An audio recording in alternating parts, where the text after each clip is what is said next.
Good morning, Dr. Nageswaran. Welcome as Chief Economic Advisor. Welcome to India. And we look forward to a nice tenure from you after another very significant tenure of your predecessor. This economic survey was not written by you, but I think you oversaw the whole thing, the making of it, or at least you were part of the release team. It's been a great survey, and we look forward to more. About the pandemic risk itself, I think on balance, while acknowledging the difficulties that as a country and our citizens faced in the last 1.5 to 2 years, there are many countries that followed the zero COVID response and they are now struggling. So in fact, when the final verdict of COVID management is returned, hopefully it will be returned soon this year and not much later, because we hope that there is no other further wave or flash floods, as RBI put it. I think the fact is that given all the challenges that we have, given our developing country status, further waves to face, but the challenges, that the scars that it has left behind in terms of skilling and education, etc., especially with school lockdowns and prolonged shutdowns and recourse to digital learning, will be an issue that we need to address because of the impact it will have on medium to long-term growth prospects. Allow me to interrupt you, Dr. Nageswaran. What I'm asking actually is that we are constantly facing disruptions. You know, it began with technological disruption. Now there is COVID, and now there is war. And each of these, one was technological, the second was health, the third is geopolitical. And I believe now that this is going to be the new normal, in which case, does the economic thinking, the way we approach problems, the way we try to design policies, does that need to change? And if so, are you, as one of the prime thinkers for the governments, from the government side, part of this, is there some sort of a thought where crisis management becomes the new normal while education, health and other policies continue?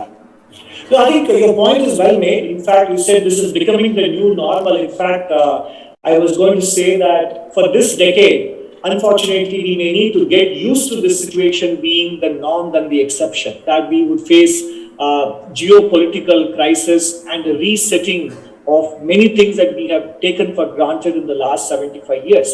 And to some extent, the survey alluded to this possibility as to how we managed the last 2 years. And that kind of flexible thinking has to be there, in the sense that we need to have a longer term vision for the economy as to where we are heading, no doubt. But at the same time, situations are going to get thrown up, some on expected lines, but many on not so expected lines. We need to be prepared to take advantage in terms of being opportunistic about them. More importantly, both at the personal level and at the macro level, or even and thinking processes which have evolved over decades will also take time to be discarded. But that is the biggest challenge, more than the challenge of making policy. It is about having a mindset that is quick, agile, and open-minded enough to discard well-established and well-practiced conventions or approaches may need to be discarded, because this is a decade of inflection. And that is the most important requirement that conclaves such as this have to impress upon the audience. Back to you. Thank you, Doctor. Let me then look inwards. We've seen the outer shocks and outer changes. Let me now try to look within. So the three sectors, which is agriculture, manufacturing and services. Services is doing well. The startup ecosystem is jumping. We had $1 billion valuation companies last year. The goal is to touch 100 such companies this year. So all that part is taken care of. Now, the problem areas are agriculture and manufacturing, and I'll come to them.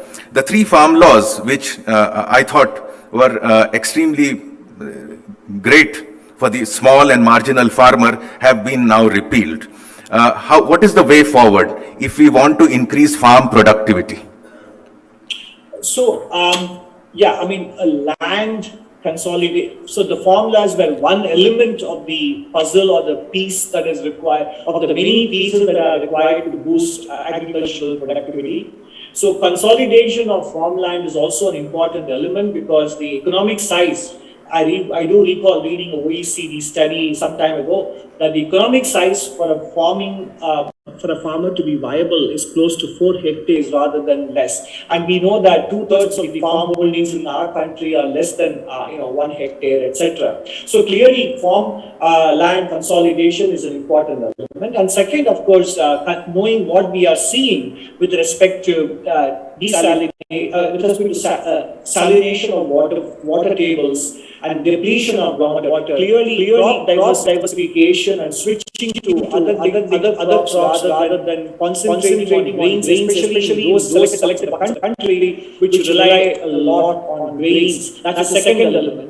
The third element would be to actually apply the procurement policy more widely across the country, because right now it is concentrated only on a few geographical locations.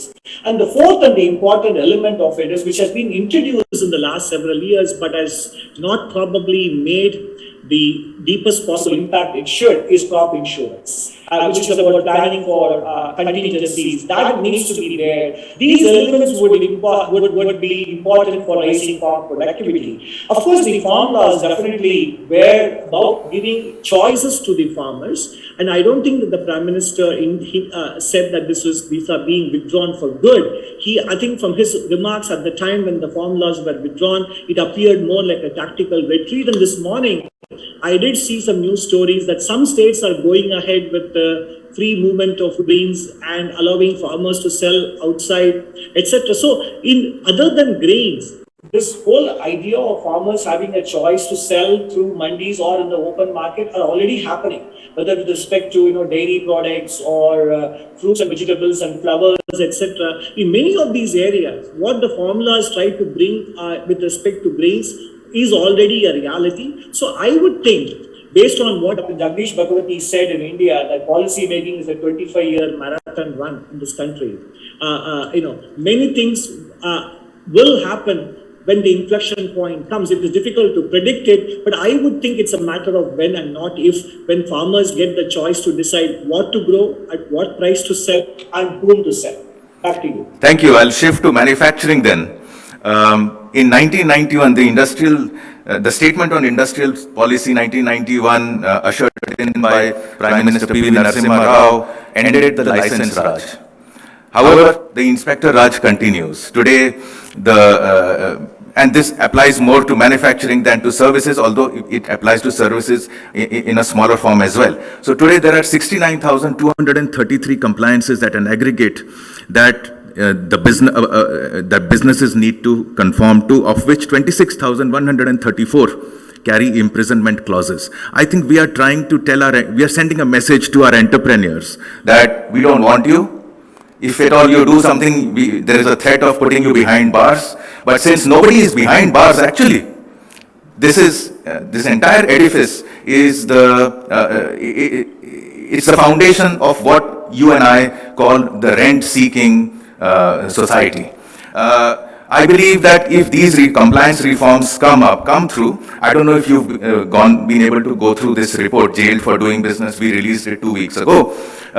This would end the Inspector Raj. Just wanted to know your views, because I believe this is the last mile left.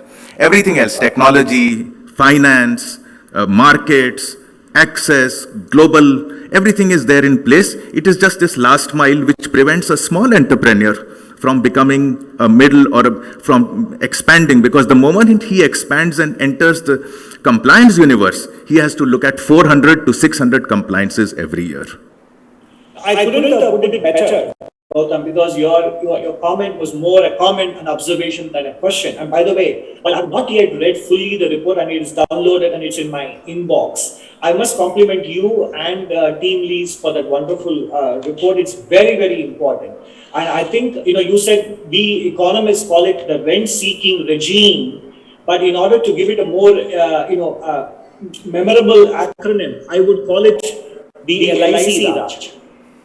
License, inspection, compliance. So the government of India is going ahead with the plans for an IPO of LIC. we need to divest from the LIC, Raj, if not partially dilute its stake in the LIC, the company. So I think that is the key. And I completely agree with you with not only the criminal provisions of some of these rules, but also the sheer fact of compliance. This is an indirect taxation. Because ultimately the amount of management bandwidth that is available with small and medium micro enterprises is already limited, and bulk of it is spent in compliance and inspection and managing the officials. And more importantly, your report pointed out, and I remember reading the executive summary, that two-thirds of these laws and rules and compliances rest with the state governments and local governments. And I think that is where the action lies. You said this is the last mile. I would say this is the first and the last mile, because everything else will be taken care of by the private sector once the government facilitates it. And what is required across all levels of government is an attitude of, we can't minimize type 1 and type 2 errors at the same time. In other words, we can't enable economic activity and at the same time want to ensure that every single rule, compliance and license is complied with and not a single person violates it. So we have to have a choice between the two. Right now, the approach is we will enable economic activity subject to enforcement. I would like to believe that it should change to one of enforcement subject to enabling economic activity, i.e. enabling economic activity should become the binding constraint or the binding principle at all levels of the government.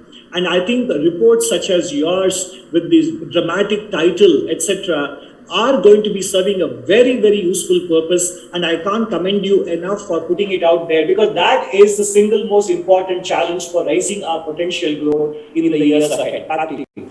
Thank you about that. So then we may be able to look forward to a chapter on this issue in the next economic survey. With that, I leave the last word to you in terms of where do you see the economy going? And I'm not talking about quarter or next year, but by when are we reaching 5 trillion? By when are we looking at 10 trillion? By when are we looking at $20,000 per capita income?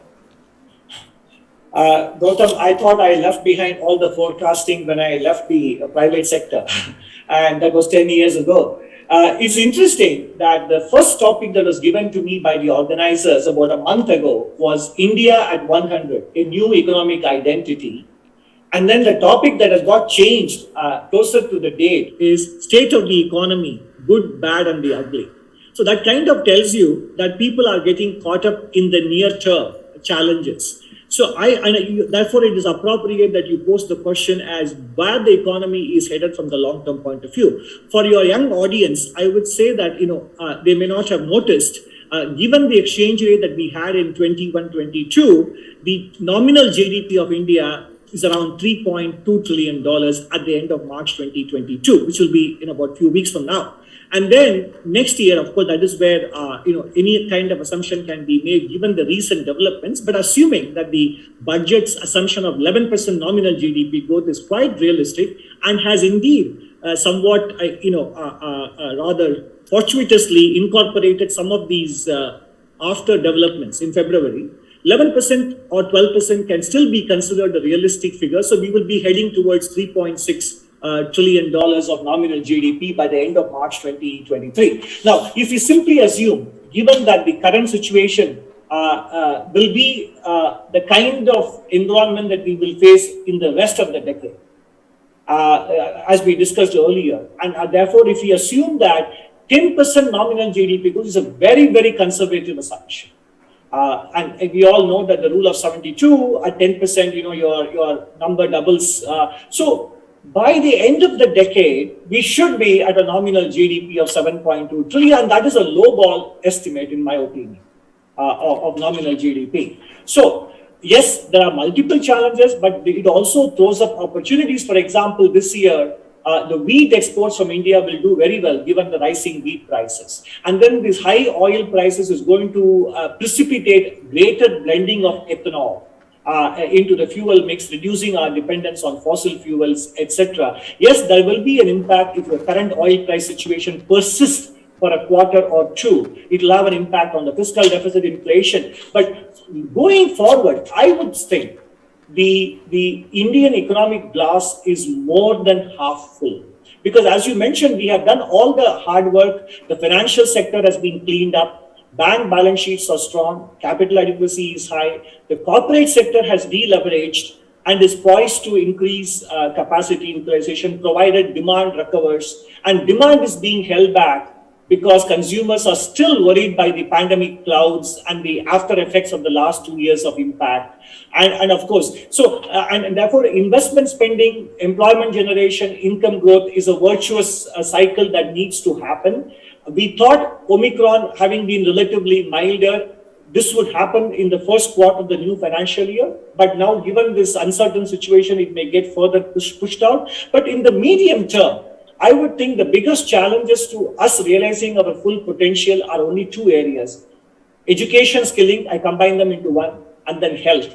So National Family Health Survey number 5, which came out in November, pointed out that bulk of our population, adult population, is above the BMI of 25. So I think both the private sector and households, if they can proactively take care of health dimension of the public, of their own children, of their own families, and also educational institutions and state governments and students can make up for the last years of schooling and college in the last 2 years, then I think the damage to our potential growth will be quite limited going forward. And we can look ahead to a situation where the Indian economy is definitely a stronger one by the end of the decade. I don't want to get into the numbers of $20,000 per capita because sometimes numerical targets may make us pursue short-term policies, and sometimes too much of debt will be what is required to achieve those kinds of numerical targets. We need to have a level of GDP and per capita income that allows all Indians a life of dignity and reasonable standard of living. That is what we should be aiming for with sustainable balance sheets, both at the households and at the firm level. Back to you. Thank you, Dr. Nageswaran. It's been such a pleasure talking to you. And in your concluding remarks, I'm delighted to hear that at 7 trillion, India will be the world's third largest economy within this decade. Thank you very much. You're welcome.